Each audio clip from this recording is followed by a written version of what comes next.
ಈಗ ಸರ್ಕಾರಿ ಆಸ್ಪತ್ರೆಗಳಿರೋದು ಬಡವರಿಗೆ ಮತ್ತು ಉಚಿತವಾಗಿ ಸೇವೆ ಕೊಡೋದಕ್ಕೆ. ಸರ್ಕಾರ ಅವರಿಗೆ ಹಣ ಕೊಟ್ಟಿಲ್ಲ ಅಂತೇಳಿ ಆ ಸಂಸ್ಥೆಗಳು ಈಗ ಉಚಿತವಾಗಿ ಆಸ್ಪತ್ರೆಗಳಲ್ಲಿ ಏನು ಸರ್ವಿಸ್ ಕೊಡ್ತಿದ್ವಲ್ಲ, CT scan, MRI scan stop ಮಾಡಿದೆ. ಈಗ ಅದು ನೇರವಾಗಿ ಬಡ ಜನರಿಗೆ ಹೊರತಾಗ್ತಾ ಇದೆ. ಅವರು ಎಲ್ಲ ಖಾಸಗಿಲಿ ದುಡ್ಡು ಕೊಟ್ಟು ಮಾಡಬೇಕಾಗುತ್ತೆ. ನಿಮಗೆ ಸಮಸ್ಯೆ ಆಗುತ್ತೆ. ಇದು ಏನು ಹೇಳ್ತೀರಿ? ಜನ ಇವರು ಇಬ್ಬರ ನಡುವಿನ ಗೊಂದಲಕ್ಕೆ ಬಡ ಜನರು ಒದ್ದಾಡ್ತಾ ಇದ್ದಾರೆ. ಅಂದರೆ ಏನಂತಂದರೆ ಸರ್, ಸರ್ಕಾರಿ ಹಾಸ್ಪಿಟ್ಲಲ್ಲಿ ಇದ್ದರೆ ಈ ಜನಗಳಿಗೆಲ್ಲ ತುಂಬ ಉಪಯೋಗ ಆಗುತ್ತೆ ಅಲ್ವಾ. ಪ್ರೈವೇಟ್ ಅಂತಂದರೆ ಹೆವಿ ಅಮೌಂಟ್ ಕಟ್ಟಬೇಕಾಗುತ್ತೆ, ಅದರಿಂದ ಜನಗಳಿಗೆ ಪ್ರಾಬ್ಲಮ್ ಆಗುತ್ತೆ. ಈ ಬರೋ ಸರ್ಕಾರಿ ಆಸ್ಪತ್ರೆ ಬರೋದೇ ಉಚಿತವಾಗಿ ಸೇವೆ ಸಿಗಬೇಕು ಅಂತಲ್ವಾ? ಅಂದರೆ ದುಡ್ಡಿರೋರಿಗೆ ಓಕೆ, ದುಡ್ಡಿಲ್ದರಿಗೆ ಅಲ್ವಾ ಸರ್.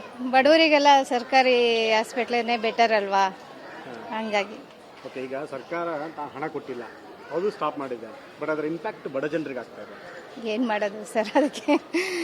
ಏನು ಹೇಳ್ತೀರಿ ಸರ್ಕಾರಕ್ಕೆ? ಸರ್ಕಾರ ಅಂದರೆ ಕೊಡಬೇಕು, ಬಡ ಜನಕ್ಕೆ ಉಪಯೋಗ ಆಗಂಗೆ ಮಾಡಬೇಕು. ಈ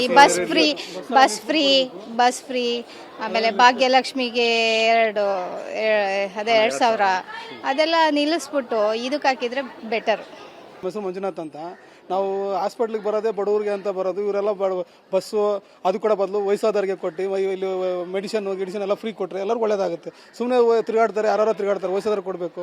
ಬಡವರು ಪಾಪ ನೋಡಿ ಓಡಾಡ್ತಾ ಇದೀವಿ. ಇಲ್ಲ ಅಂತ ಬೇರೆ ಕಡೆ ಚೀಟಿ ಬರ್ಕೊಟ್ಟಿದ್ದಾರೆ, ಅಲ್ಲಿ ದುಡ್ಡು ಕೊಟ್ಟು ನಾವು ತಗೊಂಡ್ಬರ್ತಾ ಇದ್ವಿ. ಅದನ್ನ ಇಲ್ಲಿ ಎಲ್ಲ ಫ್ರೀ ಮಾಡಿದ್ರೆ ಭಾಗ್ಯ ಜ್ಯೋತಿ ಆರೋಗ್ಯ ಎಲ್ಲ ಕೊಡೋ ಬದಲು ಅವ್ರಿಗೆ ಉಚಿತ ಆರೋಗ್ಯ ಕೊಡಲಿ, ಶಿಕ್ಷಣ ಕೊಡಲಿ, ಅದೊಂದು ಮೂಲಭೂತ ಹಕ್ಕು ಆಗುತ್ತೆ. ಸುಮ್ಮನೆ ಯಾವುದಾದ್ರು ಕೊಟ್ಟು ವೇಸ್ಟ್ ಮಾಡಿ ತಿರುಗಾಡೋಕ್ಕೆ, ಊರು ತಿರುಗಾಡೋಕ್ಕೆ, ಸುತ್ತಾಡೋಕ್ಕೆ ಮಾಡೋ ಬದಲು ಮಕ್ಕಳಿಗೆ ಎಜುಕೇಷನು ಮತ್ತು ವಯಸ್ಸಾದವರಿಗೆ ಹಾಸ್ಪಿಟ್ಲು ಅಂದರೆ ಕೊಟ್ಟರೆ ಎಷ್ಟೊಂದು ಜನಕ್ಕೆ ಹೆಲ್ಪ್ ಆಗುತ್ತೆ. ಎಲ್ಲರೂ ದುಡ್ಡಿರೋರು ಯಾರೂ ಇಲ್ಲ, ಎಲ್ಲ ಬಡವರೇ ಇಲ್ಲಿಗೆ ಬರ್ತಾರೆ. ಗೌರ್ಮೆಂಟ್ ಸರ್ಕಾರ ಅಂತ ಎದಕ್ಕೆ ಮಾಡುತ್ತೆ? ಹಾಸ್ಪಿಟ್ಲ್ ಮುಚ್ಚಿಬಿಡ್ಬೇಕು, ಇತ್ಲಾಗ ಪ್ರೈವೇಟೇ ತೆಗಿಬೇಕಲ್ವ. ಅದ್ರ ಬದಲು ಸರ್ಕಾರಿ ಕೊಡ್ತೀವಿ ಅಂತ ಬಂದ್ಬಿಟ್ಟು ಎಲ್ಲ ಅರ್ಧಕ್ಕರ್ಧ ಇಂಗ್ಲೀಷ್ ಅಂತ ಬನ್ನಿ, ಬ್ಲಡ್ ಚೆಕಪ್ ಮಾಡ್ಸ್ಕೊಂಬನ್ನಿ, ಬೇರೆ ಕಡೆ ಹೋಗಿ ಮಾತ್ರ ಸಿಗಲ್ಲ, ಅಲ್ಲಿ ಮಾಡ್ಸ್ಕೊಂಬನ್ನಿ, ಇಲ್ಲಿ ಮಾಡ್ಸ್ಕೊಂಬನ್ನಿ, ಅರ್ಧಕ್ಕರ್ಧ ದುಡ್ಡು ನಾವು ಕೊಡಲೇಬೇಕಾ?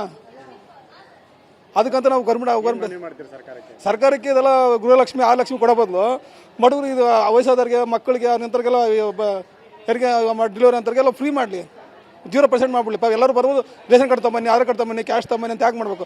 ಪ್ರತಿಯೊಬ್ಬರು ಆಧಾರ್ ಕಾರ್ಡ್ ಬಂದರೆ ಕರ್ನಾಟಕದವರ ಫ್ರೀ ಮಾಡಿ ಅವ್ರಿಗೆ ತೋರಿಸಿ, ಅದು ಒಳ್ಳೇದಾಗುತ್ತೆ. ನಿಮ್ಮನ್ನ ನೆನೆಸ್ಕೊತಾರೆ ಸರ್ಕಾರ, ಯಾವುದೇ ಸರ್ಕಾರ ಬಂದರೂ ಅಷ್ಟೇ.